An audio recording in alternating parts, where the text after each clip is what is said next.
ఆంధ్రప్రదేశ్ ఉప ముఖ్యమంత్రిగా పవన్ కళ్యాణ్ బాధ్యతలు చేపట్టి నేటికి సమాప్తంగా ఒక సంవత్సరం పూర్తయింది. ఆఫీసులోకి అడుగుపెట్టిన మొదటి రోజు నుంచే పవన్ స్పష్టం చేశాడు, తాను కేవలం హోదా కోసం కాదు, పని చేయడానికే వచ్చానని. గ్లామర్ పోర్ట్ఫోలియోలు తీసుకోవడం బదులు ఆయన గ్రామీణ అభివృద్ధిని ప్రాధాన్యంగా తీసుకున్న పంచాయతీరాజ్, రూరల్ డెవలప్మెంట్, అటవీ, పర్యావరణం, సైన్స్ అండ్ టెక్నాలజీ శాఖలను ఎంపిక చేసుకున్నారు. తక్కువ సమయంలోనే తనదైన ముద్ర వేశారు. నిజమైన విజయాలు: పల్లె పండుగ, గ్రామీణ సంస్కృతిని పునర్దించేలా గ్రామాల్లో పండుగల సంబరాలను నిర్వహించడం, ప్రజలంతా కలిసిమెలిసి పాల్గొని మంచి స్పందన ఇచ్చారు. ఊరు పశు సంక్షేమం, జాతీయ ప్రణాళిక కింద పశువుల కోసం చిన్నపాటి గోశాలలు, నీటి తాడులు ఏర్పాటు చేయడం ద్వారా రైతుల్లో మంచి పేరు సంపాదించారు. అటవీ భూముల రక్షణలో కఠిన చర్యలు: పవన్ కళ్యాణ్ అక్రమంగా ఆక్రమించబడిన అటవీ భూములపై విచారణలు ప్రారంభించడంతో పెద్దలే కాదు, మాజీ మంత్రుల పేర్లు కూడా బయటకు వచ్చాయి. జగన్ అనుచరులకి చెందిన కొన్ని భూములను ప్రభుత్వం తరపున తిరిగి స్వాధీనం చేసుకున్న ఘటనలు సంచలనం సృష్టించాయి. ఈ ధైర్యవంతమైన చర్యలకు ప్రజలు గౌరవంగా చూశారు. జాతీయ స్థాయిలో కూడా ప్రభావం: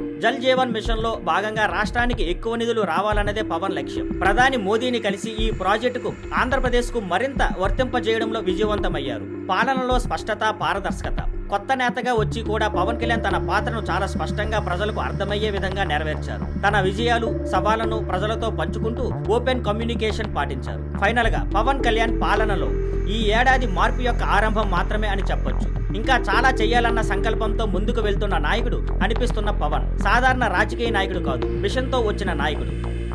thank you for watching. Please like, share and subscribe.